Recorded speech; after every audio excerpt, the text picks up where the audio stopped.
Hey everyone, it's Henry with Conoly Coaster Designs coming at you with another Dorney Project 2024 update video. And this one is going to be less of an update video, mainly because there's nothing to update you on. Unfortunately, it looks to me like the park might be waiting on some permitting or something relating to authorization to continue work. As they stated when they went to South Whitehall Township with this project, they wanted the authorization in such a way that they could immediately start work on this project. We've seen the excavations for footers. That's about all we've seen. That and the benchmark nails.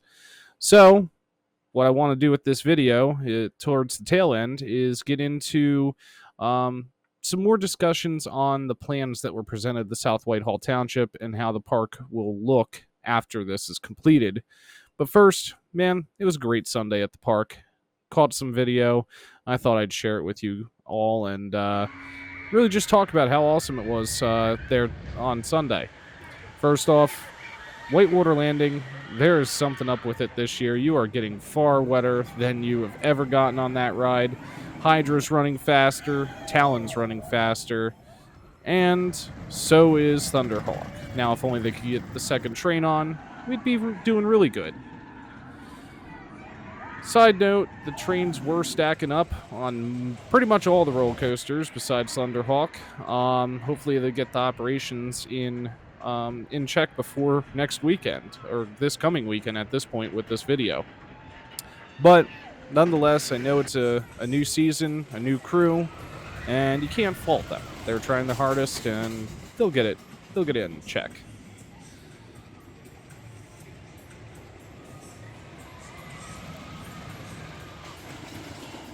Now, overall, most of the ride operators, they were excellent. They were having fun with the guests, chatting with them, cracking jokes. But in a minute here, we'll talk about two that really stood out to me.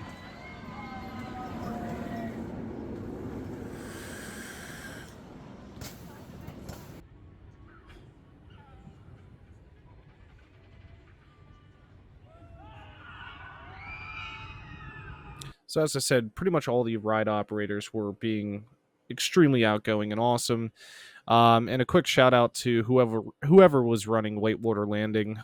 They were cracking some really good jokes, including asking if you were ready to get wet and saying that it was too late if you weren't, and just really playing around with the guests, which added to the experience. It was definitely really great. But specifically, whoever was running Possessed about midday yesterday, they were awesome. And as you're going to hear in the audio coming up here, along with the video, they were really tricking everybody that was on the ride.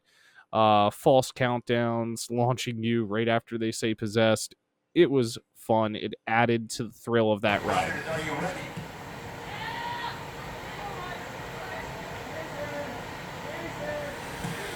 Clear. You will be Possessed. Definitely awesome.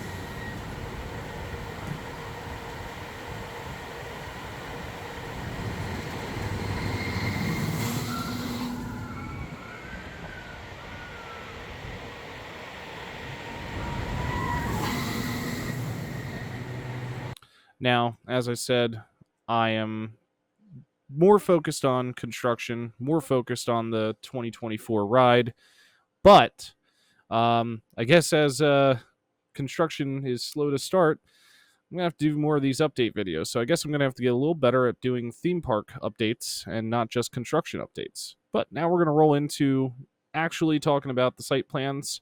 I mentioned a few buildings that were going to be demolished, but I have overlaid pretty much all of the maps that are really important over top of the area that we were talking about, the area that was once the Stinger plot of land, formerly the Laser plot of land. And let's dive into those now. So while we've looked at the site plan before, I've overlaid it in portions before, I've never really dived into how different this area of the park is going to look, how different the entrance or entering the park is going to look, and how much it's going to dominate the skyline. And what I'm going to really do is focus mostly on the demolition plan, because it really gives us an idea of what's going to be staying, what's going to be disappearing, and really how this area is going to change. And I think it's going to dramatically improve the area. Of course, I think this area is going to be jam-packed when it comes to 2024 and opening day for this new ride. I'm also going to try and keep this video pretty short because it's not a construction update, and that's really what I'm focused on. So, everything shaded in red on this is going to be demolished. Everything from roads, the service roads specifically, pathways, plants, trees, old footers from Stinger that are still, I would assume, have remnants of them buried underneath the surface. Um, Various landscaping planters and other buildings. And it really gives us an idea how they'll be expanding this ride out. And it further makes me believe the B&M Dive idea.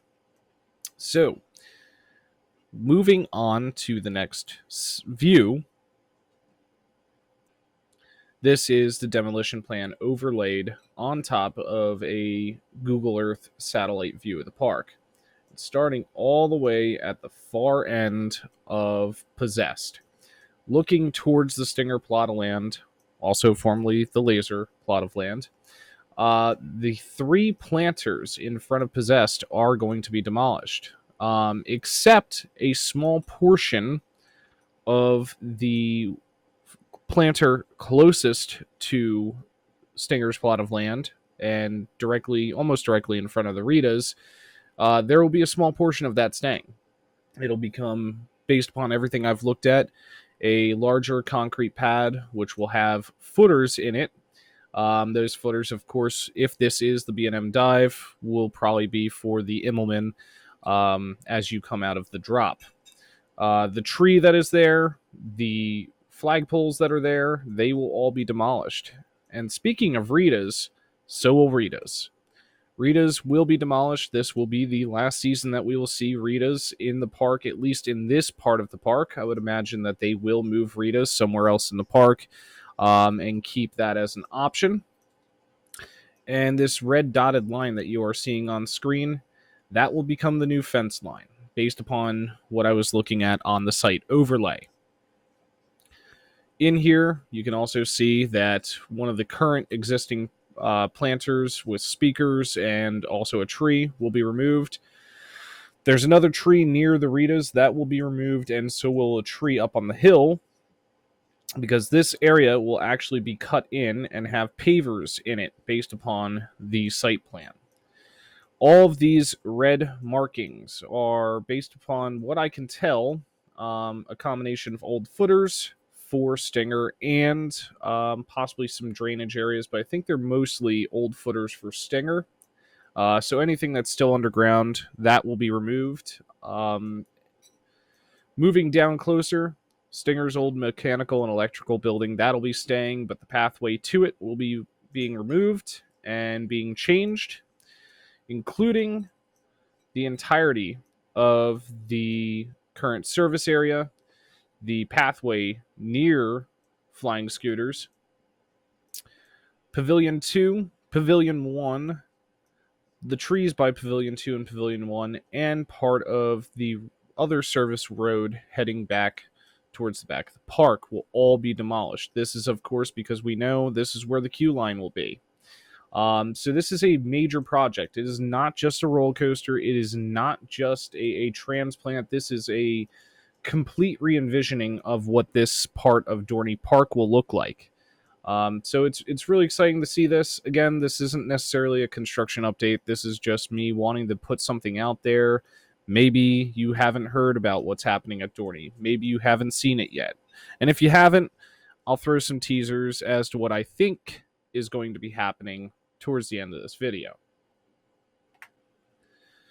Now, just for fun, what if this isn't a B&M Dive Coaster? What if this is something completely different, and myself and folks like El Toro Ryan, who has already analyzed this and suspects that this will be a B&M Dive, what if, Intim305, who was kind enough to share their video, what if they're wrong too? So, what could we be looking at outside of a B&M Dive Coaster? Maybe we could be looking at a new Intamin LSM launch coaster in a custom layout. I have not even tried the mock one of these up using the footers that they've shown, but it could be interesting. Could Dorney be getting Pennsylvania's first swing launch roller coaster? Could they get the first roller coaster in Pennsylvania to launch both forwards and backwards? Um, it's very well possible. Do I see Dorney Park getting an investment like this? No. This roller coaster is definitely more expensive than a B&M mini dive. Not by much, but I think it's just outside of what the budget that Cedar Fair would prefer to spend on a roller coaster for Dorney Park, at least until they see what the return on this project, whatever it may be, is. But it's nice to dream. It's nice to think that maybe this might be it. I'm going to say that the chances of it, though, are roughly 2 out of 10.